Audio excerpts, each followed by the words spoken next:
এই জগতে একটা গ্রুপ বসবাস করত, তাদের নাম হলো জিন।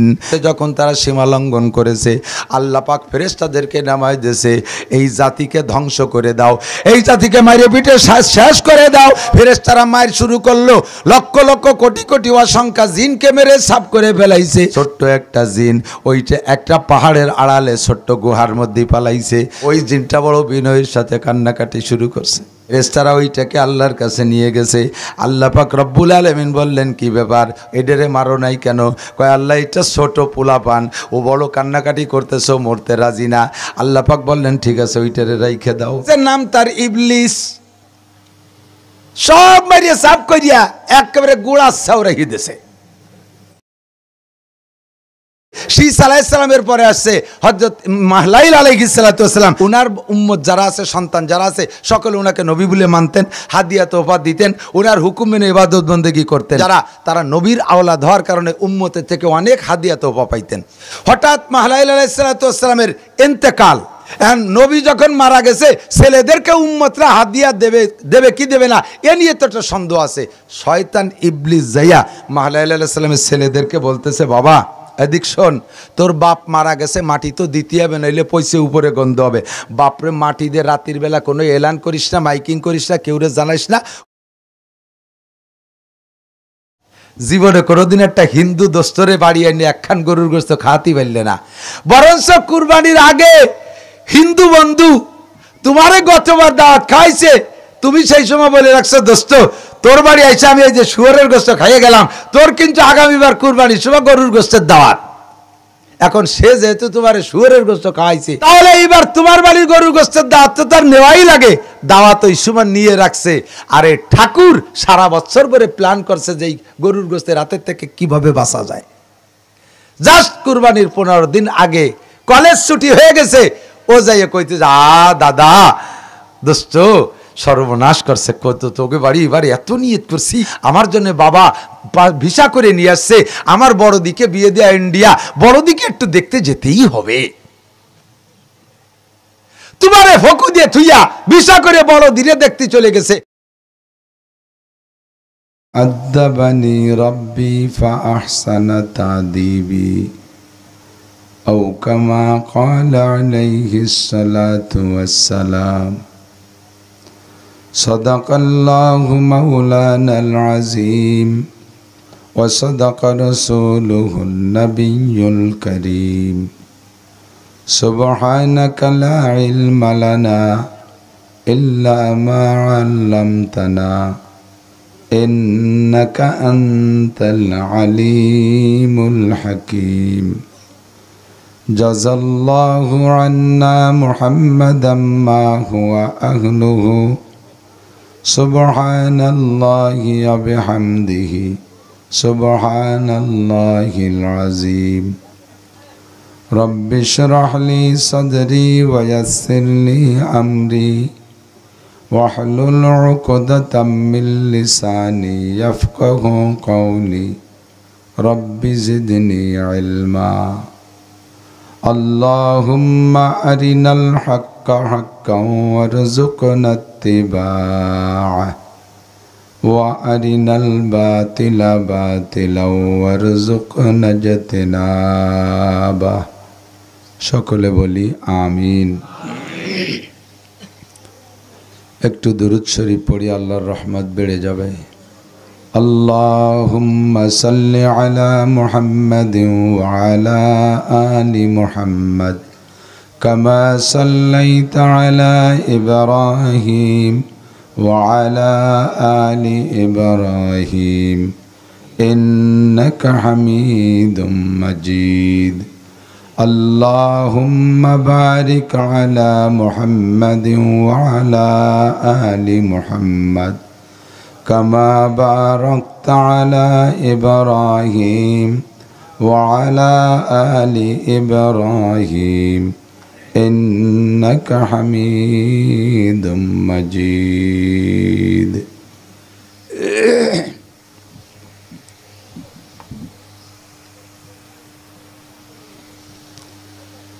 সিঙ্গারকুল পূর্বপাড়া আলমবাগ জামে মসজিদ কমিটি কর্তৃক আয়োজিত আজকের নুরানি কুরআনী মাহফিল অধ্যকার মাহফিলের সম্মানিত সভাপতি, এ জামে মসজিদের সভাপতি,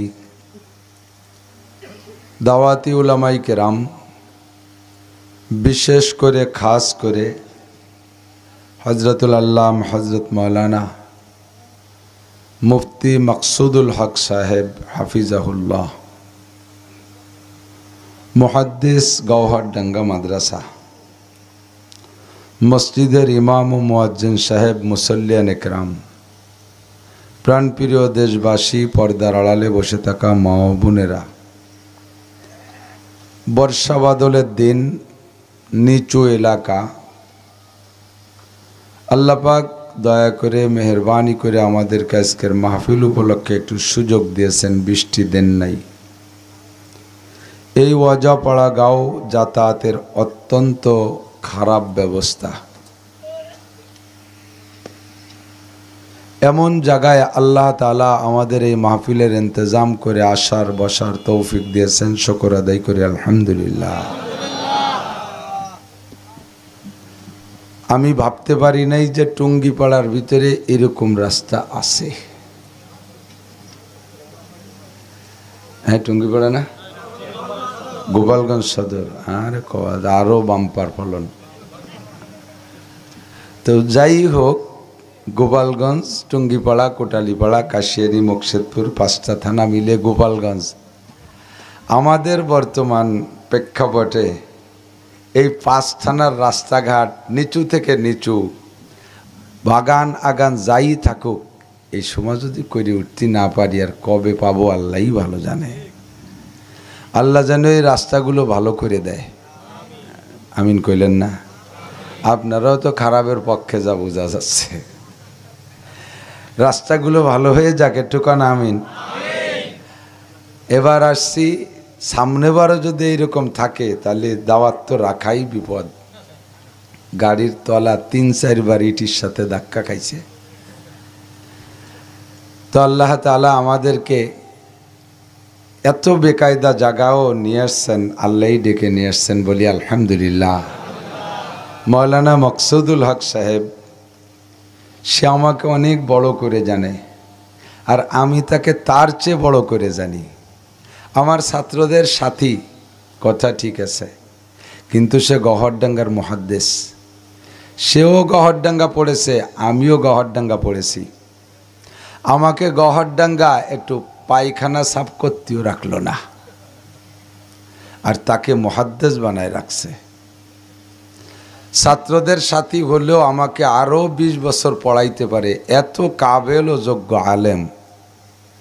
যুবক মানুষ, তারপরও তার ভিতরে তাকওয়া পরহেজগারি অনেক বেশি, খুব মুত্তাকিন মানুষ। কথার ভিতরে শুধু ইলম আর ইলম। এমন একজন মানুষ, আমাদের দেশীয় ভাষায় একেবারে ঠান্ডা মাথায়, সুরও নাই, গজলও নাই, সুন্দরভাবে আমাদের কোরআন হাদিসের অনেক অনেক সহি কথা শিখাইছে। কথা বলেন? সে একজন শিক্ষক, আমাদেরকে ছাত্রর মতো যাই না, একেবারে ক্লাসে পড়ানোর মতো পড়াইছে। ইদানিং তো বক্তাদের বিশাল একটা মার্কেট চলতেছে, কয়টা গজল একটু সুর থাকলি পারা মাঠ তার, ওতে কিছু ফায়দা হোক আর না হোক, গাইয়ে টাইয়ে পকেট ভরে নিয়ে হেঁটে চলে যাবে। উম্মতের প্রয়োজন কি? জাতির জরুরত কি? মানুষ কোন রোগে ভুগতেছে, রোগ ধইরা রোগ নির্ণয় করে রোগ অনুযায়ী চিকিৎসা দিতে পারে যে ডাক্তার, সেইটাই আসলে ডাক্তার, ঠিক না? এখন ডাক্তার সাহেব যদি রোগীরে সামনে করে রোগের নাম কইয়া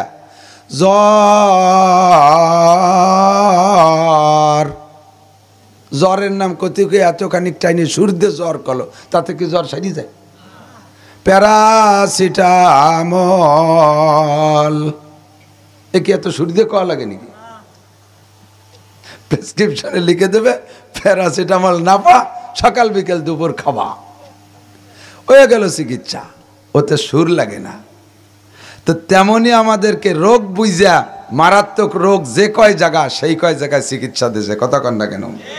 আমাদের এই অঞ্চলের মানুষ দুর্গা পূজা, কালী পূজা, সরস্বতী পূজা, লক্ষ্মী পূজায় যাওয়ার অভ্যাস আছে না নাই?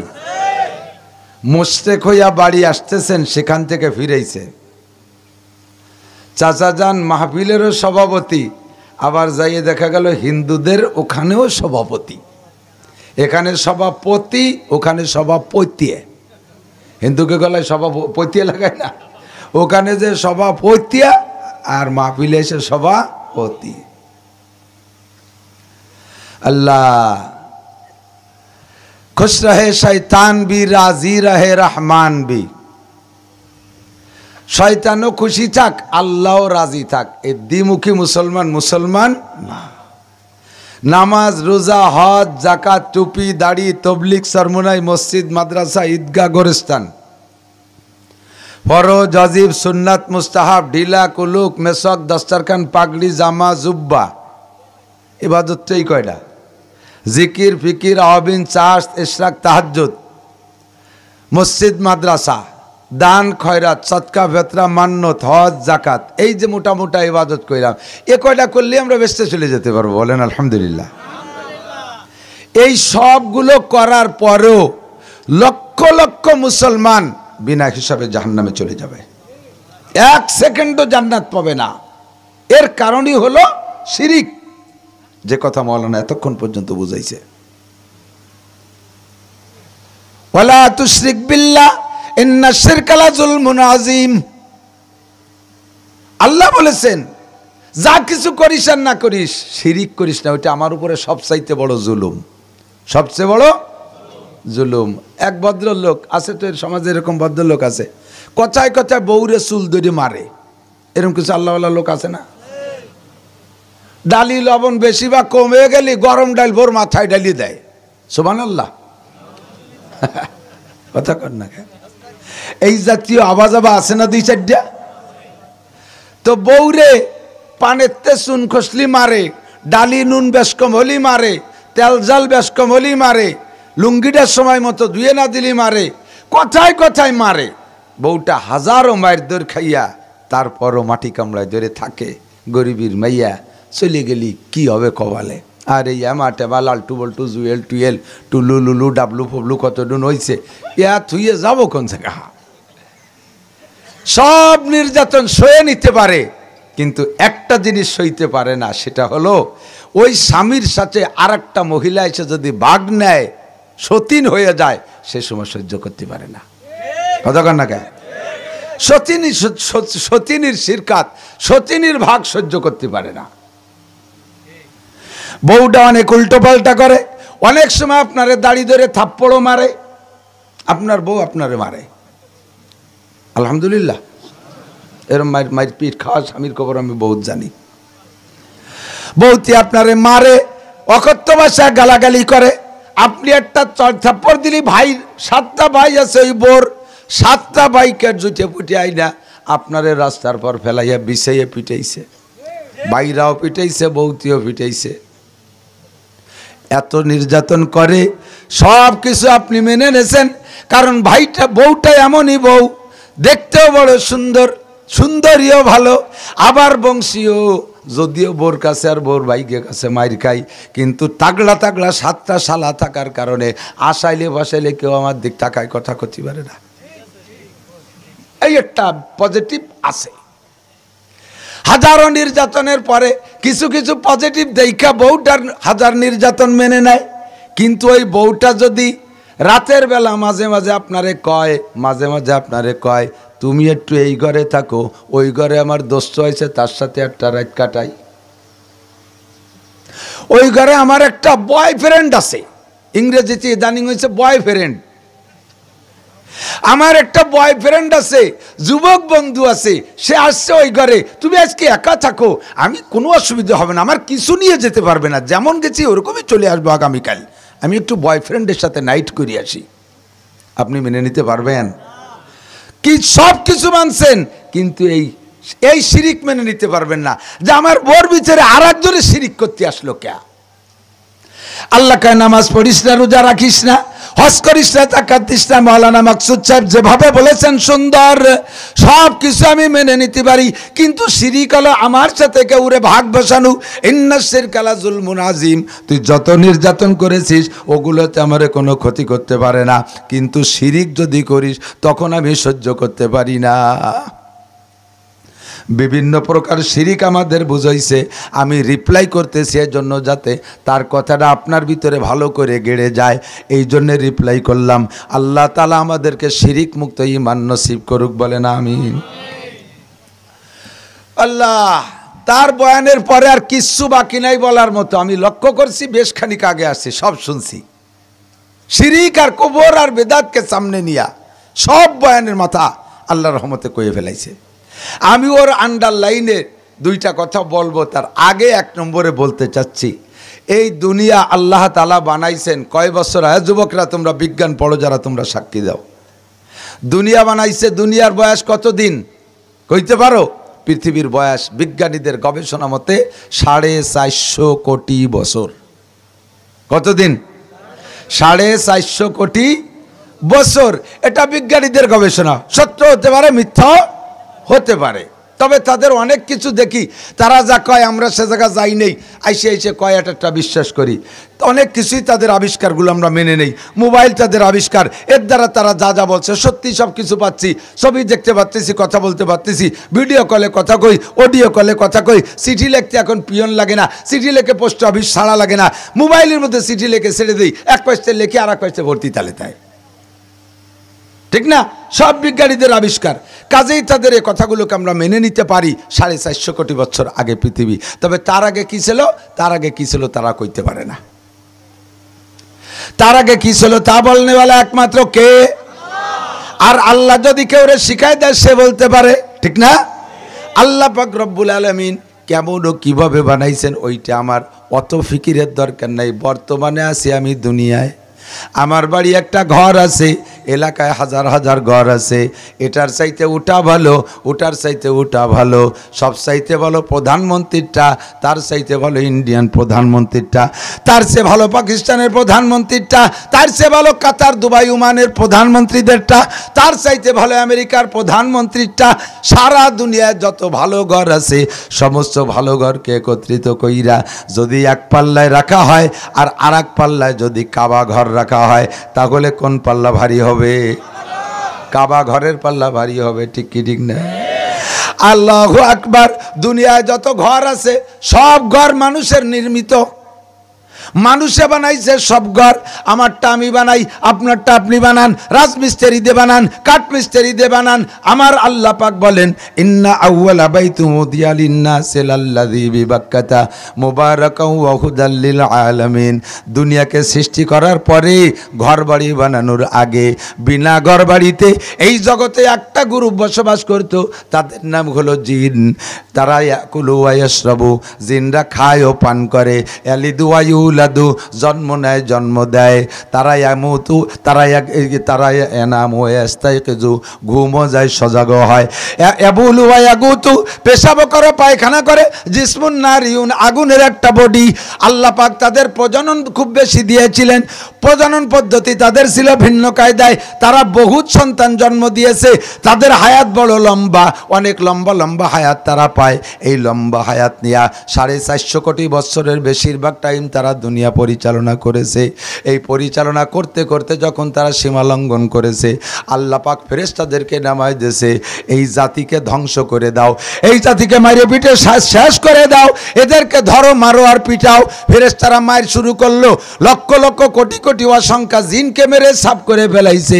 লাস্টে যায় ছোট্ট একটা জিন, ওইটা একটা পাহাড়ের আড়ালে ছোট্ট গুহার মধ্যে পালাইছে। ফেরেশতার হাতে ধরা পড়ে গেছে।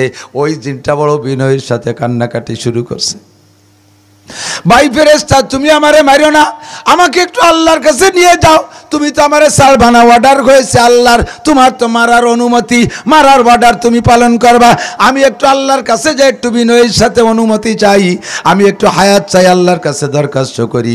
ফেরেশতারা ওইটাকে আল্লাহর কাছে নিয়ে গেছে। আল্লাহ পাক রব্বুল আলামিন বললেন, কি ব্যাপার, এডেরে মারো নাই কেন? কয় আল্লাহ এটা ছোট পোলাপান, ও বড় কান্নাকাটি করতেছো, মরতে রাজি না। আল্লাহ পাক বললেন, ঠিক আছে ওইটারে রাইখে দাও। ওইটাকে রাইখে দাও। ওইটাকে রাইখে দিয়েছে, নাম তার ইবলিস। সব মারিয়ে সাফ করিয়া একেবারে গুড়া ছাও রেখে দিয়েছে। ওইটার নাম ইবলিস। দুনিয়ায় আর কোনো ওই ইবলিসের স্ত্রী নাই, আর কোনো মহিলা জিন নাই, কোনো মহিলা জিন, শুধুমাত্র একটা ইবলিস। তাহলে ইবলিসটা একাই, ওরে কোটি কোটি বছর হায়াত দিলে একটাই শয়তান থাকবে, একটাই জিন থাকবে, বাকি জিন কোত্থেকে আসলো? এখন দুনিয়ায় কোটি কোটি জিন আছে, অসংখ্য জিন আছে। আল্লাহ পাক ওই ইবলিসের দেহের ভিতরে ডাইন ডানে পুরুষাঙ্গ আর বাম ডানে স্ত্রীলিঙ্গ দিয়ে দেছে। ডাইন ডানের পুরুষাঙ্গ আর বাম ডানের স্ত্রীলিঙ্গের ভিতরে ওইটা মিলন করে। প্রত্যেক একবার মিলনে সঙ্গে সঙ্গে 70 জোড়া করে শয়তানের বাচ্চা শয়তান পয়দা হয়। প্রত্যেকবারে 70 জোড়া করে শয়তানের বাচ্চা পয়দা হয়। এবার ওগুলো আবার নারী আর পুরুষ, ওখান থেকে প্রজনন চলে, চলতে চলতে চলতে চলতে এখন কোটি কোটি জিন হয়ে গেছে, কোটি কোটি জিন হয়ে গেছে। এই জিনরা আল্লাহ পাক রব্বুল আলামিনের হুকুমের আওতায় বর্তমান সারা দুনিয়ায় যত মখলুক আছে, সমস্ত মখলুকের ভিতরে দুইটা মখলুককে আল্লাহ পাক হিসাব নেবেন। এক নম্বরে মানুষ, 2 নম্বরে জিন। আর এই মানুষ আর জিনের উপরে আল্লাহ তাআলা একজন নবী বানায় পাঠাইছেন, তিনি হলেন মুহাম্মদুর রাসূলুল্লাহ সাল্লাল্লাহু আলাইহি ওয়াসাল্লাম। আমাদের নবী শুধু মানুষের নবী নয়, আমাদের নবী জিনদের নবী নয়, আমাদের নবী শুধু ফেরেশতাদের নবী নয়, আমাদের নবী মানুষের নবী, জিনদের নবী, ফেরেশতাদের নবী, হিন্দুদের নবী, বুদ্ধদের নবী, খ্রিস্টানদের নবী, কাফেরের নবী, মুশরিকদের নবী, ইহুদিদের নবী, নাসারাদের নবী, সমস্ত মখলুকের নবী আমাদের নবী। কথা বলেন ঠিক কি ঠিক না? নবীর নাম কি? যুবকরা কও। হযরত মুহাম্মদ মুস্তাফা সাল্লাল্লাহু আলাইহি ওয়াসাল্লাম। আমাদের নবীর নাম কি? একটু কইতে চায় না, কিরবিন বানাও, আমার একটা উদ্দেশ্য আছে। আমাদের নবীর নাম কি? হযরত মুহাম্মদ মুস্তাফা সাল্লাল্লাহু আলাইহি ওয়াসাল্লাম। স্বীকার করছেন তো? পড়েন লা ইলাহা ইল্লাল্লাহ মুহাম্মাদুর রাসূলুল্লাহ। আল্লাহ ছাড়া কোনো মাবুদ নাই, মুহাম্মদ সাল্লাল্লাহু আলাইহি ওয়াসাল্লাম ছাড়া কোনো নবী নাই। গোলাম আহমদ কাদিয়ানি আমাদের এই টুঙ্গিপাড়া গোপালগঞ্জের মধ্যে ঢুকে গেছে। কাদিয়ানি ভারতের এক পণ্য, ভারত হলো ভেজালের কারখানা। পণ্য ভেজাল, মালের ভেজাল, খাদ্যের ভেজাল, ব্যবসার ভেজাল, চরিত্রের ভেজাল, আকলাকের ভেজাল, যত কি বলা হয় মিডিয়ার ভেজাল, সব ভেজাল, এমনকি ধর্মের ভেজালও ভারতের ভিতরে থেকে আসে। সারা পৃথিবীতে তবলিগ চলছিল এক কায়দায়। এই তবলিগের ভিতরে ডিভাইডেড সৃষ্টি করছে। এই পণ্যর বাড়ি কোন জায়গা? ভারতের। এই সাদ সাহেবের বাড়ি ভারতে। সেখানে বলছে সারা দুনিয়ার তবলিগের পাইন মেরে দিছে, সারা দুনিয়ার তবলিগের কাম সারা। 2 নম্বরে এই খবিস্তার বাড়িও ভারতের ভিতরে কাদিয়ান। আমি শেষ নবী। আস্তে কোন কেন? জোরে বলেন নাউজুবিল্লাহ। গোলাম আহমদ কাদিয়ানি কি নবী? মুসলমানরা কাফের। আমার নবীর এগেনস্টে যেই নবুয়তি দাবি করবে ওইটা মোমেন না কাফের? ওর অনুসারীরা মোমেন না কাফের? ওর সমর্থকরা মোমেন না কাফের? তাকে যদি কেউ কাফের না বলে চুপ করে থাকে তাহলে তারও ঈমান নিয়ে টানাটানি আছে। একটু একবার মুখে বলতে হবে কাদিয়ানী ও তার অনুসারীরা কাফের, ঠিক না? আমাদের নবী মুহাম্মদুর রাসূলুল্লাহ সাল্লাল্লাহু আলাইহি সাল্লাম সকলের নবী। আল্লাহ তাআলা আমাদের নবীরে পাঠাইছে 3.5 লক্ষ নবীর শেষে, আর সর্বপ্রথম নবী হিসেবে পাঠাইছে আদম আলাইহিস সালাতু ওয়াস সালামকে। দুনিয়ায় সর্বপ্রথম মানুষের নাম আদম। জানা কথা, সবই জানা কথা। আবার বলি মাঝে আমার জরুরি কথা আছে। সর্বপ্রথম মানুষের নাম আদম আলাইহিস সালাম। উনি তো কলেজের ছাত্র। হ্যাঁ, দাড়ি চাইছে আইছে, পাছা বাইরনো জিন্সের প্যান্ট পরে দুনিয়ায় আইছে, তাই নাকি? উনি মদের বোতল নিয়ে আইছে, গাঁজা এবা নিয়ে আসছে, সাথে কি উনি পার্কের একটা স্যামড়িরে নিয়ে আসছে। মা হাওয়া আলাইহিস সালাম ইনাকে নিয়ে আসছেন, একসাথে আসে নাই। হাওয়া আলাইহিস সালামকে আল্লাহ পাঠাইছে জেদ্দা, আর আদম আলাইহিস সালামকে পাঠাইছে ভারতের শ্রীলঙ্কা। দুইজনকে দুই জায়গা। 300 বছর পর্যন্ত দুইজনের সাথে সাক্ষাৎ নাই। দুনিয়ায় হায়াত পাইছে 1000 বছর করে, তার ভিতরে 300 বছর ভিতরে স্বামী স্ত্রী দুইজনের কোনো সাক্ষাৎ নাই। দুনিয়া আর কোনো মানুষ নাই। না থাকলেও স্ত্রী খুঁজে পাই না পাই যা হয় হবে না, আমি স্বামী খুঁজে পাই না পাই যা হয় কবালে, এলাকার মানুষজন আছে তাই নিয়ে থাকি, কিন্তু মানুষও তো নাই দুনিয়ায়। আর কি একটা পরিস্থিতি! এই পরিস্থিতির ভিতরে দুইজন কানতে কানতে কানতে কানতে আরাফাতের মাঠে যে দুইজনের সাক্ষাৎ হইছে। আরাফা মানে পরিচয়, আরাফা মানে পরিচয়, ওই জায়গায় যে দুইজনের পরিচয় হয়েছে এজন্য মাঠের নাম আরাফাতের ময়দান। আল্লাহ তাআলা সকলকে যার তৌফিক দিক। যাবেন আরাফাতের মাঠে? যাবেন আরাফাতের মাঠে? কারা কারা যাবেন? আরাফাতের মাঠ মানে হজের ময়দান। কোন জায়গা? হজের ময়দান। মাশাআল্লাহ, হাত নামান, আল্লাহ সকলকে কবুল করুক, বলেন আমিন। তো আদম আলাইহিস সালাতু ওয়াস সালাম আসছেন কতদিন আগে? আজ থেকে উলামায়ে কিরামদের হিসাব অনুযায়ী 8.5 থেকে 9,000 বছর আগে। মাত্র 8.5 বা 9,000 বছর আগে, 8.5 বা 9,000 বছর আগে আদম আলাইহিস সালাম আইসা আল্লাহ তাআলা আওলাদে আদমের ভিতরে এত বরকত দিয়েছে। নূহ আলাইহিস সালামের কওমের সময় হাজার হাজার লক্ষ মানুষকে মেরে সাফ করে দিয়েছে, কওমে আদরে ধ্বংস করছে, কওমে সামুদ্রে ধ্বংস করছে, কওমে লূতকে ধ্বংস করছে, বিশাল বিশাল বাহিনী ধরে ধ্বংস করে দেওয়ার পরেও এই আদম সন্তানের ভিতরে বৈধ পদ্ধতিতে সন্তান জন্ম দেওয়ার কারণে আল্লাহ তাআলা কত বরকত দিয়েছে। বর্তমান জামানায় 800 কোটি মানুষ হয়েছে পৃথিবীতে, 800 কোটি। আব্বাজান আদম আলাইহিস সালাম যদি বাইসিয়ে থাকতো, মা হাওয়া আলাইহিস সালাম বাইসিয়ে থাকতেন এখন, আর যদি দেখতেন যে এত সাহাল মাইয়ে দুনিয়া বুঝে সরাই ছিটেই গেছে, তাহলে ওই দুই বুড়ো বুড়ি হয়রান হয়ে যেতে, জানলে এত সাহাল মাইয়ে খাতি দেবো কয়তে? আল্লাহ খাওয়ায়। জোরে বলেন, কে খাওয়ায়? আদম আর হাওয়া আলাইহিস সালামকে দুনিয়ায় পাঠানোর আগে আল্লাহ তাআলা সর্বপ্রথম একটা ঘর বানাইছে, সর্বপ্রথম একটা ঘর বানাইছে। আল্লাহ সেই ঘরের কথা বলেন, ইন্না আউওয়ালা বাইতুন উদিয়া লিন-নাসি লাল্লাযী বিবাক্কাতা মুবারাকাও ওয়া হুদাল লিল আলামিন। এ দুনিয়ার মানুষ, আদম আলাইহিস সালামকে দুনিয়ায় পাঠানোর আগে 50,000 বছর আগে আল্লাহ তাআলা ফেরেশতার মাধ্যমে কাবা ঘর বানাইছে। ওর আগে দুনিয়ায় কোনো ঘর ছিল না, ফেরেশতাদের মাধ্যমে কাবা ঘর বানাইছে সর্বপ্রথম। এবার কাবা হলো মুসলমানদের কিবলা। এই মুসলমানদের কিবলার পাশে ওটাও মুসলমানদের কিবলা। বাইতুল মুকাদ্দাসে যায়া ফিলিস্তিনে যা আরেকটা কাবা বানাইছে, ওইটাও ফেরেশতার মাধ্যমে তৈরি করেছে। কাবা ঘর বানানোর 40 বছর পরে ফেরেশতাদের মাধ্যমে আরেকটা কাবা বানাইছে, তার নাম হলো বাইতুল মুকাদ্দাস। ওইটার অবস্থান ফিলিস্তিনে আর এইটার অবস্থান হলো মক্কায়। ফিলিস্তিনের যে বাইতুল মুকাদ্দাস, ওইটার দিকে ফিরে মুসলমানরা, আমাদের নবীও 17 মাস নামাজ পড়েছেন। এরপরে আমাদের মূল কাবা হলো, কিবলা হলো কাবা শরীফ, ওইটার দিকে ফিরে নামাজ শুরু হয়েছে। কিয়ামত পর্যন্ত চলবে কাবা ঘরের দিকে নামাজ। চলে আসলো কাবা ঘরের একেবারে সূচনা থেকে আদম আলাইহিস সালাতু ওয়াস সালাম পর্যন্ত ফেরেশতারাই দেখভাল করেছে। এবার নবী আলাইহিস সালাম, আদম আলাইহিস সালাম আসলেন, ওনার সন্তান সন্ততি হলো 1.25 লক্ষ। 125 জোড়া সন্তান মা হাওয়া আলাইহিস সালাম জন্ম দিয়েছে। 125। ওই সময় একসাথে ছেলে আর মেয়ে জমজ জমজ জন্ম হতো। এই জোড়ার ছেলে ওই জোড়ার মেয়ের সাথে বিয়ে হতো, এতটুক ডিস্টেন্স। যেই জোড়া একসাথে জন্ম নিয়েছে ওই জোড়ার মধ্যে বিয়ে হারাম। এই জোড়ার একটা, ওই জোড়ার একটা, এমন করে বিয়ে শাদী দিয়ে বাড়ানো শুরু হলো। নাতি নাতনি নাতকুরো এইগুলো গোছাতে গোছাতে ওনার আমলে উনি দেখে গেছেন 1,24,000। এই 1,24,000 উনি রেখে চলে গেছেন। সকলের কাবাই কেবলাই হলো কাবা শরীফ। আল্লাহ এরপরে আদম আলাইহিস সালাতু ওয়াস সালামের সন্তানদের ভিতরে আসা শুরু হলো। হযরত মাহলাইল আদম আলাইহিস সালামের পরে আসছে শীস আলাইহিস সালাম নবী। এই সন্তানদের ভিতরে শীস আলাইহিস সালামের পরে আসছে হযরত মাহলাইল আলাইহিস সালাতু ওয়াস সালাম। মাহলাইলের পরে আসছে ইদ্রিস আলাইহিস সালাম। মাহলাইল আলাইহিস সালাতু ওয়াস সালাম যখন আসছে, মাহলাইল ছিল খুব সুদর্শন পুরুষ, খুব হ্যান্ডসাম, অত্যন্ত সুদর্শন পুরুষ ছিল। তো মাহলাইল আলাইহিস সালাম নবী, উনার উম্মত যারা আছে, সন্তান যারা আছে, সকলে ওনাকে নবী বলে মানতেন, হাদিয়া তোফা দিতেন, ওনার হুকুম মেনে ইবাদত বন্দেগী করতেন। তো এখন উনার একেবারে ঔরজাত সন্তান যারা, তারা নবীর আওলাদ হওয়ার কারণে উম্মতের থেকে অনেক হাদিয়া তোফা পাইতেন। এই হাদিয়া তোফা খাইতে খাইয়ে দে ওনাদের আর ইনকাম করা লাগতো না। হঠাৎ মাহলাইল আলাইহিস সালাতু ওয়াস সালামের ইন্তেকাল। যখন মাহলাইলের ইন্তেকাল হয়ে গেছে, তখন মাহলাইল আলাইহিস সালামকে তো নিয়মতান্ত্রিক দাফনও করা হয়ে গেছে। নবী যখন মারা গেছে, ছেলেদেরকে উম্মতরা হাদিয়া দেবে কি দেবে না, এ নিয়ে তো একটা সন্দেহ আছে।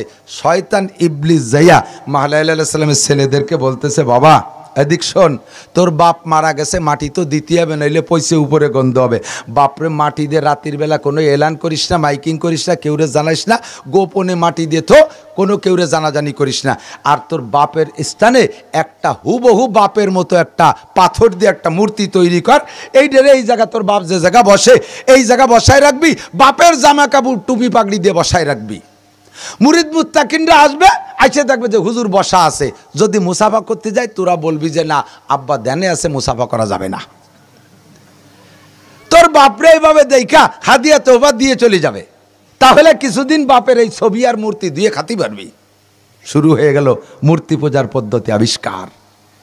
এই দেশে আমার হিন্দু ভাইরা যত মূর্তি বানাইছে, সব মূর্তির গুড়া সর্বপ্রথম হিন্দুদের কাছে জিজ্ঞেস করলে কইতে পারবে না সর্বপ্রথম কার মূর্তি দিয়ে মূর্তি পূজা শুরু হয়েছে। সর্বপ্রথম নবী মাহলাইল আলাইহিস সালাম মূর্তি দিয়ে মূর্তি পূজা শুরু হয়েছে।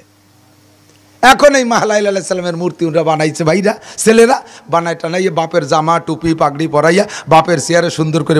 এখন বানাবে কিভাবে? এই প্ল্যানার ইঞ্জিনিয়ারিং দেশও মিস্টার ইবলিস কয় এই কায়দা কাটি কুটে পাথর দিয়ে সুন্দর করে বানাইছে, বানায় বসাই তুইছে। মুরিদরা আসছে, সিজনে আসে মুসাফা করতে গায়। আব্বা এখন কথা বলবেন, আব্বা এখন বার্ধক্যজনিত করার দুর্বল, আব্বা এখন ধ্যানে আছে, কথা হবে না, এবার মুসাফা করা নিষেধ, আমাদের সাথে মুসাফা করে হাদি এখানে রেখে যেতে বলছে। বাস হাদি ওই জায়গায় রেখে রেখে সব চলে গেছে। এখন এই বাইরে কারবার তো হয়ে গেছে, সব মুসাফা না করে চলে গেছে হাদিয়া দিয়া, যার যার বাড়ি চলে গেছে।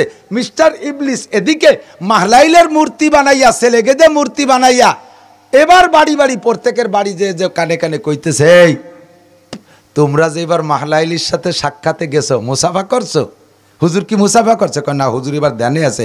কয় ধ্যানে আছে না কৃষি আছে? আগামীবার যে কোনোভাবে মুসাফা করলেই বুঝতে পারবা। এবারও ভেদ ভাঙ্গে নাই।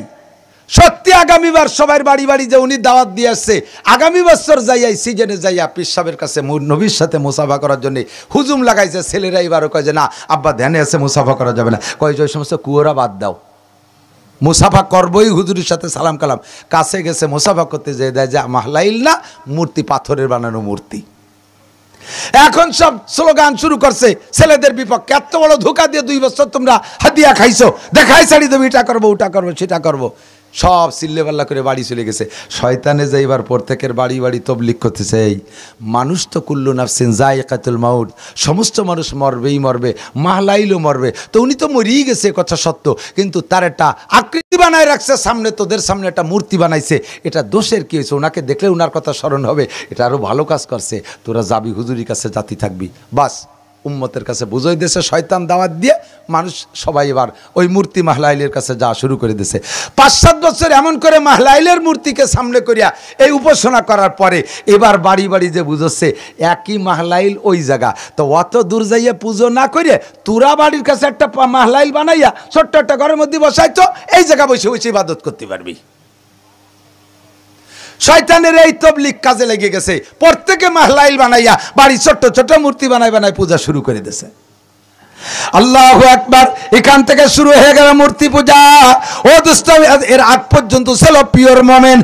এর ভিতরে কোনো মুশরিক ছিল না, এর ভিতরে কোনো কাফের ছিল না, এর ভিতরে কোনো বেদুইন ছিল না, সব ছিল দিনদার, সব ছিল আখের মুখী, সব ছিল নবীর পর বিশ্বাসী, আল্লাহ বিশ্বাসী ছিল।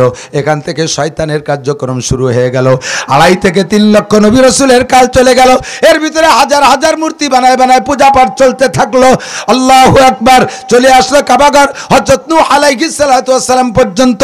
তখন নূহ আলাইহিস সালাতু ওয়াস সালামের জামানায় মানুষের কি বলা হয় দূরত্ব বেড়ে গেল, মানুষের সংখ্যা বেড়ে গেল। নূহ আলাইহিস সালাম দাওয়াত দেওয়া শুরু করলেন, কিন্তু মূর্তির এমন ভক্ত বানাইছে শয়তানে, নূহ নবীর কথা কেউ মানতে রাজি না। 950 বছর পর্যন্ত বুড়ো দাওয়াত দিয়েছে, 950 বছর পর্যন্ত দাওয়াত দিয়েছে। উনি বলেন রাব্বি ইন্নী দাওতু লাইলা ওয়া নাহারা ফালাম ইয়াজিদহুম দুআই ইল্লা ফিরারা। আল্লাহ আমি দিনে ডাকি রাতে ডাকি। ওয়া ইন্নী কুল্লামা দাওতুহুম লিতাগফিরা লাহুম জালু আসাবিয়াহুম ফি আযানিহিম ওয়াস্তাগশাউ সিয়াবাহুম ওয়া আসাররু ওয়াস্তাকবারু ইস্তিকবারা। আমি যখন তাদেরকে ওয়াজের দাওয়াত দেই, যখন কিতাবের বয়ান করি, তখন তারা মুখ ঢাইকে রাখে, আমার মুখ তারা দেখতে চায় না, অহংকার করে গাল বাঁকায়া চলে যায়। আর আমার কথা মানে না, আল্লাহ আমার কথা না মানার কারণে বিচার তো তুমি করবা, কিন্তু আমি যখন তাদেরকে আবার দাওয়াত দিতে যাই আমারে মায়ের পিট করে, বুড়ো মানুষটারে মারতি শেষ করে ফেলাইছে। রব্বুল আলামিন বিচার তুমি আখিরাতে করবা, তোমার কাছে নগদ দাবি, একটু তাদেরকে দেখাইয়া দাও। রব্বি লা তাযার আলাল আরদি মিনাল কাফিরিনা দাইয়ারা। এ আমার যুবক সোনারা, ভালো করে মনে রাখ, পর্দার আড়ালের মা বোনেরা মনে রাখো, নবী আলাইহিস সালাতু ওয়াস সালাম, আম্বিয়া আলাইহিমুস সালাম উম্মতরে দাওয়াত দিয়েছে। এই দাওয়াত না মানার কারণে, দাওয়াত গ্রহণ না করার কারণে অবশেষে এক পর্যায়ে যাইয়া নবীরা আল্লাহর কাছে বিরক্ত হইয়া বদদোয়া করতে বাধ্য হইছে। আমরা আখিরি নবীর উম্মত, আমরা আখিরি নবীর উম্মতের উলামায়ে কেরাম, আমরা তোমাদের বদদোয়া করি না। নূহ আলাইহিস সালাম বদদোয়া করেছে, বদদোয়া আল্লাহ পাক কবুল করেছে। কেমন বদদোয়া করেছে? কয় আল্লাহ এই জমিনের উপরে যেন একটা ঘরও না থাকে কাফেরদের। লা তাযার আলাল আরদি মিনাল কাফিরিনা দাইয়ারা, কাফেরদের একটা ঘরও যেন জমিনে না থাকে। কেন? কাইন্নাকা ইন তাযারহুম ইউদিল্লু ইবাদাকা ওয়ালা ইয়ালিদু ইল্লা ফাজিরান কাফারা। যদি একটা ঘর থাকে ওখান থেকে আরো ফাজের আর কাফের পয়দা হবে, তোমার দুনিয়ারে নষ্ট করবে, একটাও যেন কাফের না থাকে। আল্লাহ পাক দোয়া কবুল করলেন। লম্বা কিসসার ভিতরে শেষ ফিনিশিং টিকে থাকলো কয়জন? জাহাজে কইরে নৌকোয় করে উঠছে মাত্র 80 জন, 40 জন পুরুষ আর 40 জন নারী। এই 80 জন ছাড়া সব শেষ, সব শেষ। এই 80 জন নিয়ে উনি জমিনে অবতরণ করলেন। 80 জনের থেকে আবার প্রজনন শুরু হলো। এই বন্যার সময় নূহ আলাইহিস সালাতু ওয়াস সালামের সময় কাবা ঘর একেবারে ভেঙে চুরে চুরমার হয়ে গেছে। হাজি সাহেব কেউ আছেন নাকি? হজে গেছেন? হাজি কেউ আছেন? হ্যাঁ মাশাআল্লাহ 2-3 জন পাইছি। হাজি দেখেছেন? আপনারা অনুমান করছেন কিনা আমি জানি না, কাবার পাশ দিয়ে, হেরেমের পাশ দিয়ে যে সমতল ভূমি, ওই সমতল ভূমির থেকে কাবা শরীফটা খুব নিচেই, কিন্তু অনেক নিচে বিশাল একটা পুকুরের তলদেশে কেমন যেন কাবা ঘর। বর্ষা হলে পানিতে ভরে যায়। এই 19 সালে যে হজে গেছিলাম, 19 সালের হজে বিশাল বর্ষা, এই পর্যন্ত পানি হয়েছে হেরেমের ভিতরে। সিজদাতে নামাজ পড়তে পারে নাই বর্ষার কারণে। বিশাল একটা পুকুর, ওই জায়গার থেকে কাবা ঘর ভাঙ্গে উড়িয়ে চলে গেছে। হযরত ইব্রাহিম আলাইহিস সালাতু ওয়াস সালাম পর্যন্ত এর ভিতরে আর কাবাঘর ছিল না, শুধু কাবাঘরের পিঠাটা ছিল।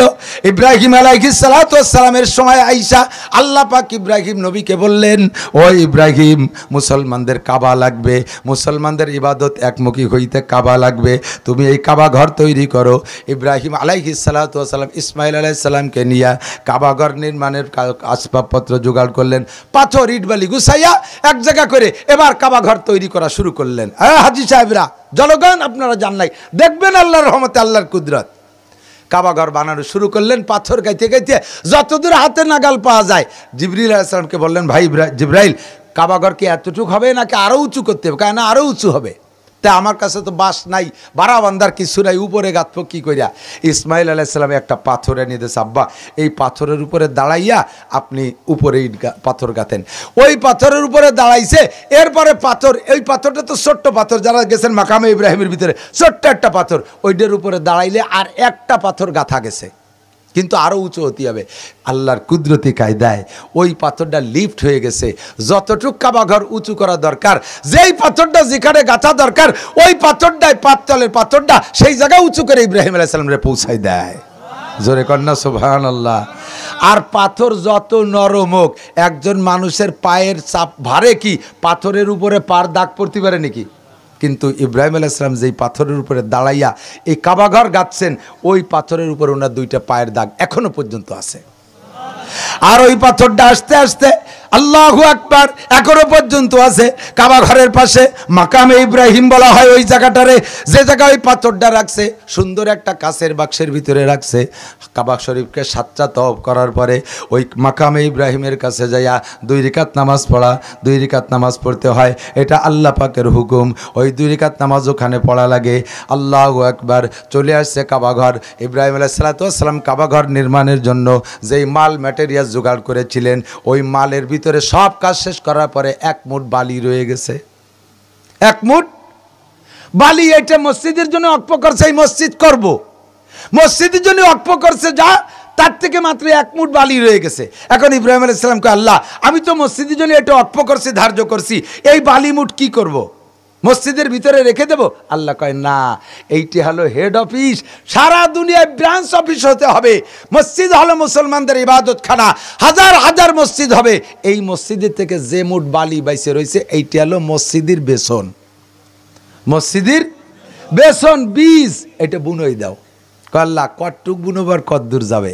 আল্লাহ কয় মা রমাইতে ইজ রমাইতে ওয়ালাকিন্নাল্লাহ রমা, ফিকে মারবা তুমি, পৌঁছাই দেব আমি। কন্যা সুবহানাল্লাহ। ফিকে মারো তুমি, পৌঁছাই দেব আমি। বিজ্ঞানীরা পর্যন্ত গবেষণা করে আবিষ্কার করেছে পৃথিবীটা গোল, এর একেবারে নাভি প্রাণ কেন্দ্র মাঝখানে হলো কাবাঘর। কাবাঘরের থেকে দক্ষিণ দিক দিয়ে মাপি আসলে ওই বরাবর নিচে যাইয়া যে জায়গা যায়, উত্তর দিক দিয়ে মেপে গেলে ওই বরাবর নিচে যে সেই জায়গা যায়। পৃথিবীর চতুর্দিকে মানুষের বসবাস আছে। আমেরিকা বলা হয় মাটির ওই পাশে, এই কাবাঘর মাঝখানে পৃথিবীর, ওখান থেকে বুনই দেশে সেই এক মুঠ বালি।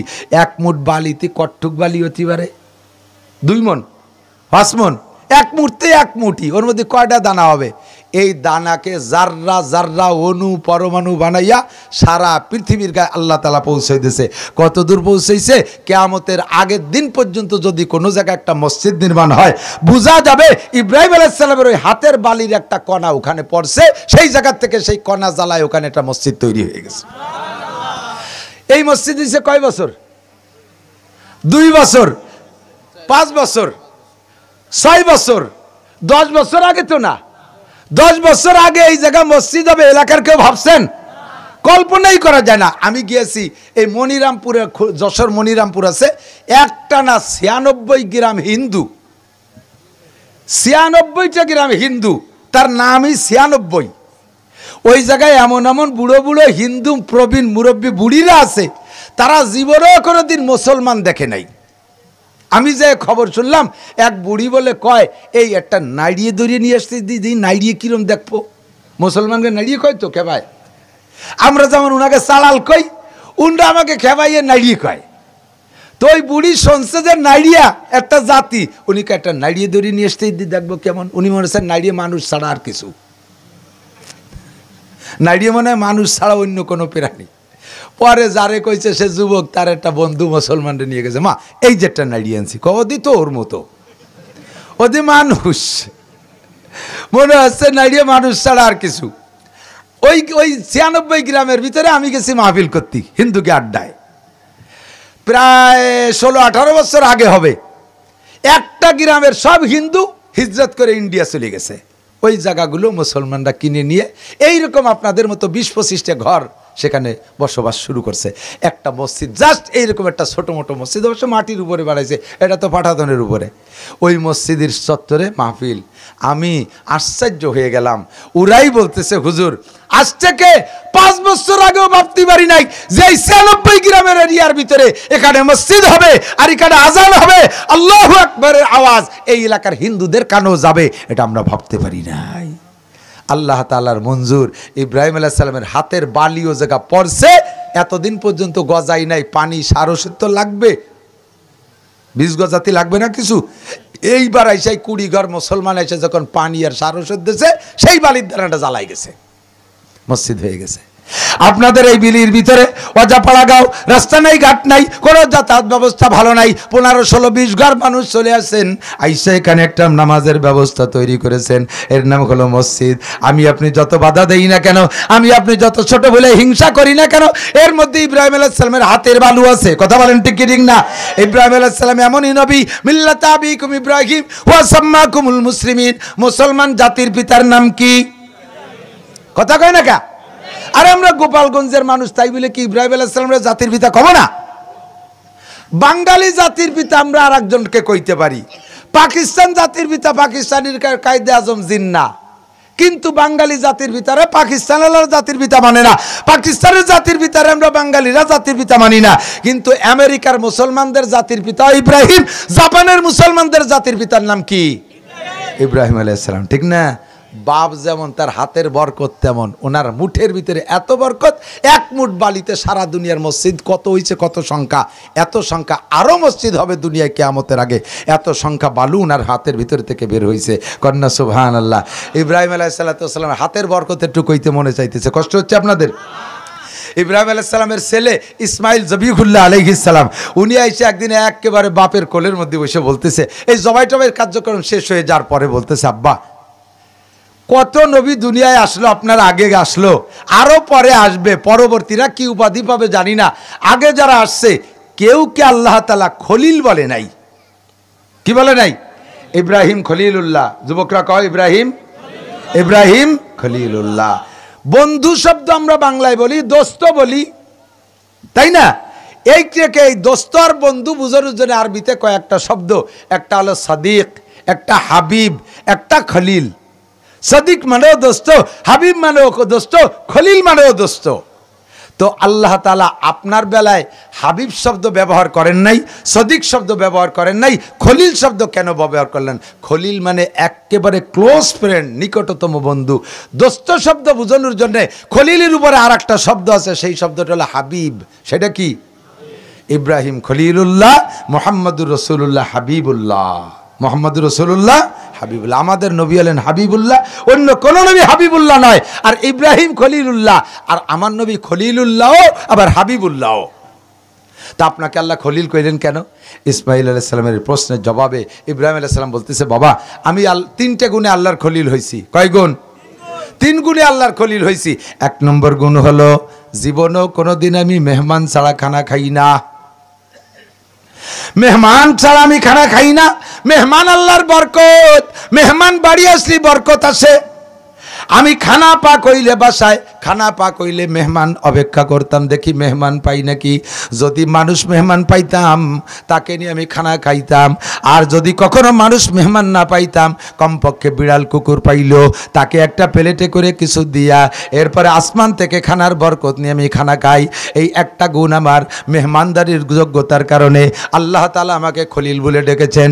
ইব্রাহিম খলিলুল্লাহ আলাইহিস সালাতু ওয়াস সালামের হায়াতের শেষ প্রান্তে যাইয়া একদিন জিবরিল আলাইহিস সালাতু ওয়াস সালাম ঈসা ইব্রাহিম খলিলুল্লাহকে বলতেছেন, ইয়া খলিলুল্লাহ আতামুতাম তাহিয়া, ওগো আল্লাহর খলিল ইব্রাহিম আপনি কি মরার জন্য প্রস্তুত নাকি আপনি আরো অনেক দিন বেঁচে থাকতে চান?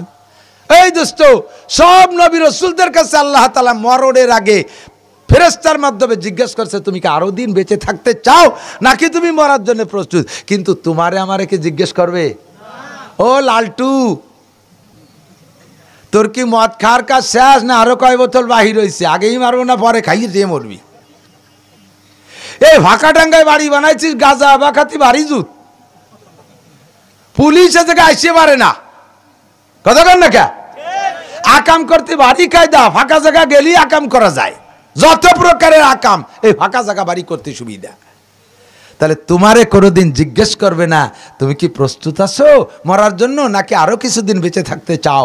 বাইরে 7.5 কোটি বাঙালি মুসলমান, হিন্দু মুসলমান সকলে সম্মিলিত আমাদের একটাই মাত্র নেতা ছিল বঙ্গবন্ধু শেখ মুজিবুর রহমান। কথা বলেন ঠিক ঠিক না? আমাদের দেশের বিশেষ করে গোপালগঞ্জের মধ্যে তো কোনো আমলিগির ভেজাল নাই। আপনারা সকলেই বলবেন আমাদের সকলের নেতা বঙ্গবন্ধু। এই লোকটা জীবনের অর্ধেক টাইম জেল খাইটা এবং দেশকে দেশান্তর ভ্রমণ কইরা জীবন বিসর্জন দিয়া দুনিয়া কিছু কামাই না কইরা বাংলাদেশকে স্বাধীন করে গেছে। তাহলেই বাংলাদেশ নিয়ে তার কত স্বপ্ন ছিল, বাংলাদেশকে কত সুন্দর করে মডেল করে গড়বে, এইটা তার ফিকির ছিল। এই সব স্বপ্ন নিয়া সাথে যারা নেতা ছিল তারাও সামনে আগাচ্ছিল। তৎকালীন যারা যুদ্ধ করেছে ওনার সাথে তাইকা সমর্থন করেছে, ভোট দিয়েছে পাকিস্তানিদের এগেনস্টে, সকলের আশা ছিল আমাদের বঙ্গবন্ধু আরো অনেক দিন বেঁচে থাকুক, উনার স্বপ্নগুলো বাস্তবায়ন করে যাক, এটা উনার সাথীদেরও আশা ছিল, ছেলে মেয়ে বিবি বাল বাচ্চা সকলেরই আশা ছিল। কিন্তু সময় যখন হয়ে গেছে যে কোনো মাধ্যমে যে কোনো সিস্টেমে ওনাকে চলেই যাওয়া লাগছে, কোনো সিস্টেমে ওনাকে ধরে রাখতে পারে না।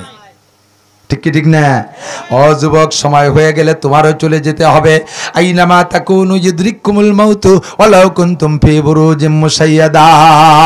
যদি তুমি সীসাডালা প্রাচীরের মধ্যে পালাও, আটলান্টিক মহাসাগরের চরের উপরে যদি পালাও, একেবারে হিমালয় পর্বতের চূড়ায় যে গুহা বানাইয়া তার মধ্যে যদি তুমি পালাও, লোহার সিন্ধুকের মধ্যে যদি তুমি অক্সিজেন নিয়ে ওখানে গিয়ে পালাও, মৃত্যুর সময় হলে কিন্তু তোমারে কেউ ধরে রাখতে পারবে না। কোনো মহাসারার কোনো পাহারাদারি বাঁচাইতে তোমারে ঠেকাইতে পারবে না, আর্মি বিডিআর কেউ বাঁচাইতে পারবে না, সেনাবাহিনী সব উপস্থিত থাকা অবস্থায় বঙ্গবন্ধুর চলে যাওয়া লাগছে, পুরো ফ্যামিলি ধরে চলে যাওয়া লাগছে, জিয়াউর রহমানের চলে যাওয়া লাগছে, আরো অনেকরা চলে গেছে, তুমি আমিও চলে যাব। মুসলিম জাতির পিতা ইব্রাহিম খলিলুল্লাহ আলাইহিস সালাতু ওয়াস সালামের কাছে জিজ্ঞেস করেছে, আমার আর তোমার কাছে জিজ্ঞাসা করা হবে না, তুমি মরতে রাজি না, আরো কিছুদিন থাকতে চাও? জিবরিল ইব্রাহিম আলাইহিস সালামকে বললেন, মরবেন না বাঁচবেন? ইব্রাহিম আলাইহিস সালাম কয়, আল্লাহর মহাব্বতে হিজরত করেছি, আল্লাহর মহাব্বতে ছেলেরে জবাই করেছি, আল্লাহর মহাব্বতে আগুনের ভিতরে নিক্ষিপ্ত হয়েছি, যেই আল্লাহর প্রেমে পড়া 30টা পরীক্ষার সম্মুখীন হয়েছি, ওই আল্লাহর সাথে দেখা মরণ ছাড়া হওয়ার কোনো পদ্ধতি নাই, মরার পরে আল্লাহর সাথে দেখা হবে, কাজে আমি 24 ঘন্টা মরার জন্য প্রস্তুত। তবে জিবরাইল তোমার কাছে একটা দাবি আল্লাহর কাছ থেকে তুমি বাস্তবায়ন করে নিয়ে আসো। কয় বলেন সেইটা কি? কয় সেটা হলো, দুনিয়ায় যতদিন বেঁচে ছিলাম অতদিন মেহমান ছাড়া খানা খাই নাই, মরার পরেও কিয়ামত পর্যন্ত যত মানুষ দুনিয়ায় আসবে সমস্ত মানুষ হবে আমার মেহমান, আর আমি হব মেজবান, আমার মেহমানদারি সবাই খাবে, এমন একটা মেহমানদারি আমি খুলে রেখে যেতে চাই, এর পদ্ধতি আমাকে শিখাইয়া দাও। আল্লাহ তো শুনতেছেনি। এরপরে জিবরিল যে বলেন, আল্লাহ তোমার ইব্রাহিম মরার জন্য প্রস্তুত, তবে একটা মেহমানখানা খুলে রাখতে চায়, যেই মেহমানখানাটা কিয়ামত পর্যন্ত ব্যবহার চলবে। আল্লাহ পাক বলেন, জিবরাইল যাও, জান্নাত থেকে এক মুঠ লবণ নিয়ে যাও, আমার ইব্রাহিমের হাতের মধ্যে দাও, আমার ইব্রাহিমের হাতের মধ্যে আমি আল্লাহ বরকত রেখেছি, ওই হাতের মধ্যে নাড়াচাড়া কইরা এক মুঠ লবণ পানিতে ছেড়ে দিবে, সাগরের ভিতরে ছেড়ে দেবে, পানির ভিতরের সাগরের ভিতরে লবণটুক ছেড়ে দেওয়ার পরে মিকাইল আলাইহিস সালামকে দায়িত্ব দাও, পানির মাধ্যমে সারা দুনিয়ার সমস্ত মানুষের কাছে এই লবণ পৌঁছাইয়া দিবে। এবার লবণ ছাড়া কোনো সভ্য জাতি খানা খায় না। বিস্কুটের মধ্যে লবণ আছে, কেকের মধ্যে লবণ আছে, রুটির মধ্যে লবণ আছে, তরকারিতে লবণ ছাড়া হয়ই না। আর যত খাদ্য লবণ আছে সমস্ত খাদ্য লবণ পানি থেকে বের হয়। ইব্রাহিম আলাইহিস সালাতু ওয়াস সালামের হাতের বরকত, এক মুঠ পানিতে সারা দুনিয়ার সমস্ত সাগর সমুদ্রের পানি লবণ হইয়া গেল। এই এক মুঠ লবণ দেশে পানিতে, ওতে কি হয় না, 2 গিলাস পানি নুনতে হবে। আর জায়গায় জায়গায় টেকনাফ যান, লবণের চাষ যারা দেখেছেন, পানি উঠাইয়া এরকম পলিথিন বিছাইয়া কাদায় দিয়ে পাড় বাঁধে ওর মধ্যে পানি থুয়ে দেয়, 3 দিন পরে পানি ঠুক চাংলা ধরা লবণ হয়ে যায়। হাজার হাজার লক্ষ লক্ষ টন কে টন লবণ তৈরি হচ্ছে। এগুলো সব কার হাতের বরকত? ইব্রাহিম আলাইহিস সালামের হাতের বরকত। কথা কন। এই পদ্ধতি শিখিয়ে দেওয়ার পরে উনি সেই মেহমানদারি আমাদের জন্য ছেড়ে দিয়েছেন। কিয়ামত পর্যন্ত যত মানুষ আসবে সমস্ত মানুষ ইব্রাহিম আলাইহিস সালামের মেহমান। এই লবণের মেহমানদারিতে আমরা নেকি, উনি নেকি পাবেন, আমরা খাবো লবণ, নেকি পাবে উনি। আপনি একটা মেহমানখানা খুলে রেখে যেতে পারেন না? সদকাতিন জারিয়া, এর নাম কি? সদকায়ে জারিয়া। মানুষ মারা গেলে সব নেকের আমল দরজা বন্ধ হয়ে যায়, গুনাহ করার দরজা বন্ধ হয়ে যায়। মরার পরে এই যুবক, উড়াকান্দি যাতে পারবি না, দুর্গা পূজায় যাতে পারবি না, সরস্বতী পূজায় যাতে পারবি না, হিন্দু বাড়ি যাইয়া লাড্ডু আর কুলুকির ডালা খাতি পারবি না। এমনি তো পূজার বড় রমরম আসতেছে।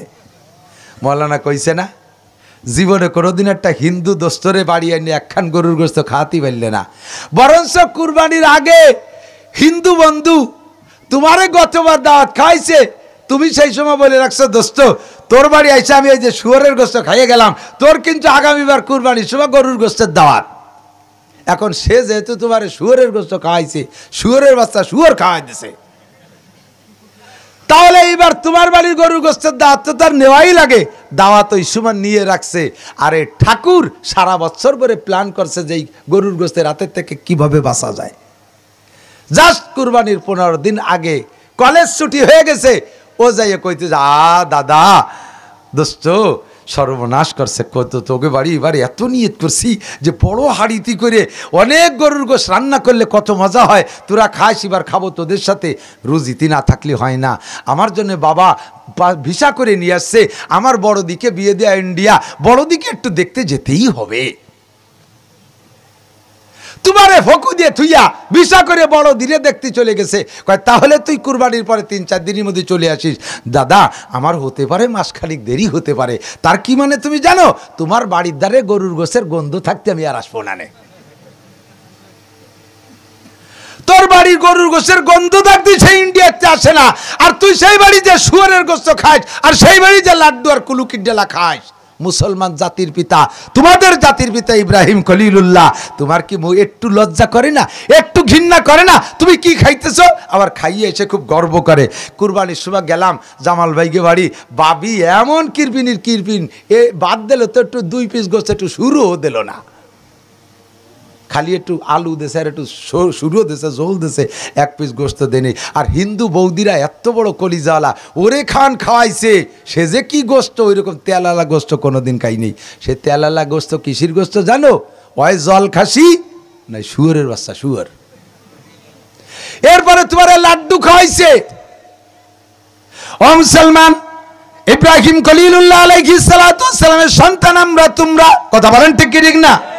সাবধান সতর্ক, যেই মুখ দিয়ে হাউজে কাউসার পান করবা, যেই মুখ দিয়ে আল্লাহর হাতের মেহমানদারি খাইবা, ওই মুখের ভিতরে নাপাক ঢুকাইও না। ইব্রাহিম আলাইহিস সালাতু ওয়াস সালামের বরকত খাইতে আছেন। আমরা মারা গেলে দুনিয়ার সব নেকের দরজা বন্ধ হয়ে যাবে, নামাজ পড়তে পারবো না, রোজা রাখতে পারবো না, মরণের সময় কোরআন শরীফ নিয়ে কবরে যাইতে পারবো না, কথা বলেন ঠিক কি ঠিক না? তাসবিহ নিয়ে যেতে পারবো না, যাই নামাজ কবরে দেওয়া হবে না, যে যাই নামাজ বিছাই বিছাই নামাজ কালাম পড়বো, সব নেকের দরজা বন্ধ, কিন্তু 3টে দরজা খোলা থাকবে। 1 নম্বরে সদকাতিন জারিয়া, সদকা জারিয়া, স্থায়ী সদকা, এমন ভালো কাজ করে যাবেন যেটা লং টাইম দুনিয়ায় থাকে। এই যত সদকা জারিয়া আছে তার মধ্যে অন্যতম সদকা জারিয়া হলো 1 নম্বর হলো মুসলমানদের মসজিদ নির্মাণ। আল্লাহ কা ইন্নামা ইয়ামুরু মাসাজিদাল্লাহি মান আমানা বিল্লাহ, যারা মসজিদ যারা মসজিদ নির্মাণ করে তারা ঈমানদার। তারা কি? হিন্দুরা মসজিদ বানায়, কথা কয় না। খ্রিস্টানরা মসজিদ বানায়, বুদ্ধরা বানাবে? মুসলমানদের মসজিদ মুসলমানরাই বানাবে। আল্লাহ কায় মোমেনের সার্টিফিকেট দেওয়ার জন্য আমি তোমাদের দেখাই দেই, ইন্নামা ইয়ামুরু মাসাজিদাল্লাহি মান আমানা বিল্লাহ, যারা ঈমানদার তারা মসজিদ বানায়। আমার নবী বলেন, মান বানা লিল্লাহি মসজিদান বানাল্লাহু লাহু বাইতান ফিল জান্নাহ। ইব্রাহিম আলাইহিস সালামের হাতের বরকত, বালু করে যেখানে পড়ছে মসজিদ সে জায়গা হবে। তবে মসজিদ বানাবে আল্লাহ, ইট পাঠায় দেবে না, আল্লাহ বালু পাঠায় দেবে না, আল্লাহ রাজমিস্ত্রি পাঠায় দেবে না, আল্লাহ ব্যাগ ভরে টাকা পাঠায় দেবে না। মসজিদ বানাবা তোমরা, এই ঘরের নাম হলো আল্লাহর ঘর। জোরে বলেন কার ঘর? একটু বলেন কার ঘর? আল মসজিদু বাইতুল্লাহ, মসজিদ হলো আল্লাহর ঘর। আল্লাহ কয় আমার ঘর যে বানাবে আমি তার ঘর বানাবো, আমার ঘর যে বানাবে আমি তার ঘর বানাবো, আমার ঘর যে আবাদ করবে আমি তার ঘর আবাদ করব, আমার ঘরে বাতি দেবে তার ঘরে আমি জান্নাতের মধ্যে বাতি দেব, আমার ঘর যারা বানাবে আমি তার ঘর বানাবো। নবী বলেন যে ব্যক্তি মসজিদ নির্মাণ করে, মসজিদ আবাদ করে, আল্লাহ পাক তার জন্য জান্নাতের মধ্যে বিশাল একটা আলিশান বালাখানা বানাইয়া দেয়। বন্ধুরে, মসজিদে নববী, মক্কা থেকে রসুল মদিনায় যাওয়ার পরে সর্বপ্রথম মসজিদ বানাইছে মসজিদে কুবা। এই কুবা মসজিদের পরে যাওয়ার পরে হুজুর মাঝখানে মদিনায় যাওয়ার পথে, যাওয়ার দিন ছিল শুক্রবার, মাঝখানে কত দূর যাওয়ার পরে জিবরিল আলাইহিস সালাম এসে হুকুম করলেন, আল্লাহ পাক জুমার নামাজ পড়তে বলছে। ওই জায়গায় দাঁড়ায় গেলেন আর জুমার নামাজ হুজুর কারে পড়লেন। ওই জায়গায় সর্বপ্রথম জুমার নামাজ হয়, মক্কায় জুমার নামাজ তার আগে হয় নাই, এরপরে কুবায় জুমা হয় নাই, ওই জায়গায় সর্বপ্রথম জুমা। ওই জায়গায় একটা মসজিদ নির্মাণ হয়েছে, আল্লাহ আমাকে দেখার তৌফিক দিয়েছে, ওইটার নাম হলো নামও রাখছে জুমা মসজিদ। এরপরে চলে গেলেন মসজিদে নববীতে। সর্বপ্রথম মসজিদে মদিনায় গেলেন, ওখানে গেলে মসজিদ বানাইলেন। এই মসজিদ বানানোর জায়গাটা ছিল, মসজিদ হলো 80 হাত লম্বা 80 হাত চওড়া। প্রথম বানাতেই এত বড় বানাইছে। মুসলমান অল্প কয়জন, 80 হাত লম্বা 80 হাত চওড়া মসজিদ। এই জায়গাটা ছিল 2জন ইহুদি বাচ্চার, এতিম বাচ্চা, ছোট দুটি এতিম বাচ্চা, এরা ইহুদি। হুজুর তাদেরকে ডেকে বললেন, বাবা আল্লাহ পাক আমাকে অর্ডার করছে এখানে মসজিদ বানাইতে, আমি এই জায়গা মসজিদ বানাইতে চাই, জায়গা তো তোমাদের, তাহলে কিভাবে বানানো যায়? ছোট্ট দুটো বাচ্চা, তারা মুসলমানও হয় নাই, না বলেন মুহাম্মদুর রাসূলুল্লাহ সাল্লাল্লাহু আলাইহি সাল্লামের নুরানি বয়ানে তারা এমন গলা গলে গেছে, কয় হুজুর আমাদের জায়গা আপনাকে দিয়ে দিলাম, মসজিদ বানান।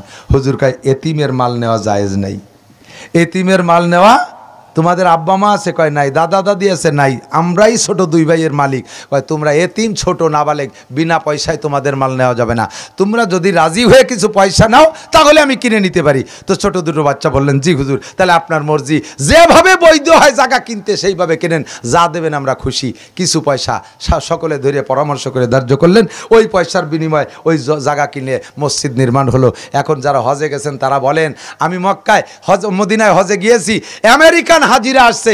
আমেরিকার এক হাজি বলতেছে, হুজুর সারা আমেরিকা তো বিশ্বের শ্রেষ্ঠ প্রযুক্তির দেশ, শীর্ষ উন্নত দেশ, কত আলিশান বিল্ডিং দেখছি, মসজিদে নববীর মতো মজাদার বিল্ডিং আর কোথাও দেখি নাই। এত মজা, এত স্বাদ, এত বড় যে মসজিদের মাঝখানে গেলে অক্সিজেন পায় না।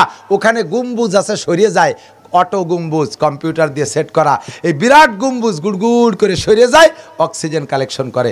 মাঝখানে এরকম শাপলা ফুলির মতো 4টে ছাতি আছে, 4টে ক্ষেত্রায় এই ছাতি এমন বন্ধ হয় আর এরকম খুলে যায়, ওইখান থেকে অক্সিজেন কালেকশন করে। এত বড় মসজিদ যে মাঝখানে অক্সিজেন পায় না। এই মসজিদ নির্মাণ হয়েছে নবী পাক সাল্লাল্লাহু আলাইহি ওয়াসাল্লামের জামানায়। নবী পাক নির্মাণ করছেন কি দিয়া? খেজুরির ডাল দিয়ে ছাউনি, খেজুরির পাতা আর খেজুর গাছের খুঁটি আর কিছু শাল কাঠও সংগ্রহ করে তাই দিয়ে খুঁটি আড়া দিয়ে দিয়ে 80 হাত বাই 80 হাত মসজিদ বানাইছে। হলোর মাটির, হলোর কিসির? মাটির। গভীর রাত্রে, অনেক রাত, তাহাজ্জুদের সময় হয়ে পারে নাই, আর রাত দুপুরের পরে হযরত আবু বকর সিদ্দিক রাদিয়াল্লাহু তাআলা আনহু মসজিদে নববীতে গেছে, একা একা, একেবারে কেউরে কয় নেই। উনি গেছেন বিশাল একটা উদ্দেশ্য নিয়া। ওই উদ্দেশ্য সফল হবে একা একা, কেউরে জানাবে না। মসজিদের দুয়ারে যে উকি মারিয়ে দেখে যে আমি তো আইছি সবার আগে, কিন্তু তার আগে যেন কে আবার মসজিদের মধ্যে বসা। তো মসজিদের ভিতরে যিনি বসা, উনি এই মাটিতে হাত ঘষলে একটা ফসফস শব্দ হয় না, এরকম একটা শব্দ আসতেছে। তখন উনি ভয় পেয়ে গেছেন যে মসজিদের ভিতরে এত রাত্রে বিলালও আজান দেয় নাই, তাহাজ্জুদের আজান হয় নাই, এই রাত্রে কে? আবার যে উদ্দেশ্য নিয়ে আসছে মসজিদের ভিতরে না ঢুকলে সফল হতে পারবে না, বাইরের থেকে ভয় পেয়ে চলে গেলে কাম হবে না। উনি সাহস করে যে আগে ভয় পরিষ্কার করি, যাইয়েই চোখ কান বন্ধ করে যাইয়া ভয়ের সাপটে ধরে বসছে। ধরে বসার পরে ভয়ও টের পাইছে কে, আর উনিও টের পাইছে ভয় কে। জড়াই ধরার পরে টের পাইছে। জড়াই ধরার পরে যাকে জড়াই ধরলেন উনি জিজ্ঞেস করছে, মানান্তা, তুমি কে? তো বলে, আনা আবু বকর নমানান্তা। সুরে তো টের পাইছে, তারপরে জিজ্ঞাসা, কারণ জিনেও তো রূপ ধারণ করতে পারে। আপনি কে? আনা মুহাম্মদুর রাসূলুল্লাহ সাল্লাল্লাহু আলাইহি ওয়াসাল্লাম, আমি মুহাম্মদুর রাসূলুল্লাহ সাল্লাল্লাহু আলাইহি ওয়াসাল্লাম। হুজুর জিবরিল আবু বকরকে ধরে কাঁদতেছে, আবু বকর হুজুরকে ধরে কাঁদতেছে। হুজুর বলে, আবু বকর এখনো তাহাজ্জুদের আজান হয় নাই, এখনো তাহাজ্জুদের আজান দেয় নাই, তুমি এত রাত্রে মসজিদে আসছো কেন? তাহাজ্জুদের আজান তো হয় নাই, তুমি এত রাত। তাহাজ্জুদের আজান হতো, এখনো মক্কা মদিনায় তাহাজ্জুদের আজান হয়। হাজী সাহেবরা সাক্ষী দেন, শুনছেন না তাহাজ্জুদের আজান? মক্কা মদিনায় তাহাজ্জুদের আজান হয়, আমাদের দেশে হয় না, অন্য কোনো দেশে হয় না। তো তুমি তাহাজ্জুদের আজানের আগে চলে আসছো কেন? তো আবু বকর বলতেছেন, হুজুর আমার এত রাত্রে আসা যদি অপরাধ হয়, তা আপনি তো আমারও আগে চলে আসছেন। কতক্ষণ না, আপনি আমারও আগে এসে বসে রয়েছেন, তা আমার আপনার দোষ নাই, তা আপনি কেন আসছেন? বলতেছেন আবু বকর, তো জিজ্ঞাসা যেহেতু লিগাল আমি উত্তর দেই, আমি আগে আসছি মসজিদে এজন্য যে আমি জুমার দিন বয়ান করেছিলাম, যেই ব্যক্তি আল্লাহর ঘর মসজিদ ঝাড়ু দিয়ে পরিষ্কার করে দেয়, আল্লাহ তাআলা তার আমলনামা থেকে সগীরা গুনাহ বিনা তওবায় মাফ করে দেয়। আমলনামা থেকে সগীরা গুনাহ ঝরে যায় বিনা তওবায়। এই মসজিদ ঝাড়ু দিলে তো হুজুর তা আপনি ঝাড়ু দিচ্ছেন? বলে, হ্যাঁ আমি ঝাড়ু দিতে আসছি। দিনের বেলা ঝাড়ু দিতে গেলে তোমরা আমার হাত থেকে ঝাঁটা কেড়ে নিয়ে যাও, কেউ আমার এই খেদমত করতে দাও না। তাই আমি এমন একটা টাইম বেছে নিছি যে সময় কেউ আসবে না, কিন্তু তোমার হাতের থেকে বাঁচার কায়দা নাই। রাতে দিনে যে জায়গা যাব সেই জায়গায় যেয়ে দেখি যে আবু বকর আছে, হয় আগে নয় পর পর আবু বকর চলে আসে। তা আবু বকর বলতেছে, হুজুর এটা হুজুর কি রাগ করে কইছে নাকি? এটা মহব্বতের সাথে বলছে, সব ভালো কাজের সাথে আবু বকর আছে। ও বন্ধু, এরপরে আবু বকর কইতেছে, হুজুর আমার দুইটা জিজ্ঞাসা। কয় বলো?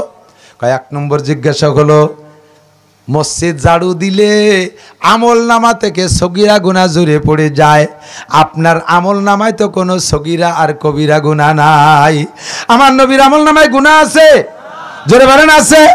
তাহলে আপনার আমল নামায় কোনো গুনাহ নাই, মসজিদ ঝাড়ু দিয়ে আপনি গুনাহ সাফ করবেন, আপনার আমল নামায় তো গুনাহই নাই। হুজুর বললেন জিব্রাইল আবু বকর আরেক প্রশ্ন কি বলো? কয় হুজুর এইটার উত্তর আগে দেন। হুজুর আমার জবাব দিলেন, আবু বকর আমি ঝাড়ু দিয়ে মসজিদ ঝাড়ু দিয়ে গুনাহ ঝাড়ু দিচ্ছি না, আমি মসজিদ ঝাড়ু দেই কিয়ামতে আল্লাহর কাছে জবাব দেওয়ার জন্য। আমি যদি বয়ান করিয়া বয়ানের পর আমল না করি, আল্লাহ আমাকে বলবেন লিমা তাকুলুনা মা লা তাফআলুন, বয়ান করছো ওয়াজ করছো নিজে কেন আমল করো নাই? আমি ঝাড়ু দেওয়ার বয়ান করছি কেন আমল করি নাই? এই প্রশ্ন যদি আমারে করে কি জবাব দেব? তাই আমি জবাব সংগ্রহ করার জন্য আসছি, আমি গুনাহ ঝাড়ু দেওয়ার জন্য আসি নাই। দ্বিতীয় প্রশ্ন কি বলো আবু বকর? এবার আবু বকরের প্রশ্ন হলো, হুজুর ঝাড়ু দিতে ঝাঁটা লাগে, ঝাড়ু দিতে হুজুরের হাতে কোনো ঝাঁটা নাই, খালি হাতে মসজিদ ঝাড়ু দিচ্ছেন। হুজুর আপনার হাতে তো ঝাঁটা নাই, ঝাড়ু দিচ্ছেন কি দিয়ে?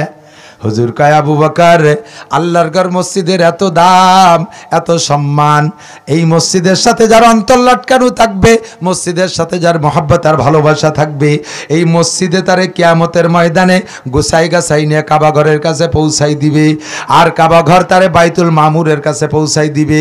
আসমানে ফেরেশতাদের মসজিদ, বাইতুল মামুর তাকে সিদরাতুল মুনতাহার কাছে পৌঁছাই দিবে, আর সিদরাতুল মুনতাহা তাকে দইরা আর সে আজিবের নিচে আল্লাহর মেহমানখানায় বসাই দিবে।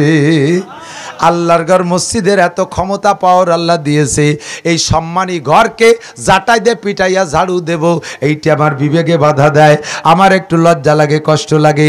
তাই আমি আমার গায়ের জামার আতা দিয়ে ডইলা মসজিদ পরিষ্কার করি, আমি ঝাঁটা ব্যবহার করি না।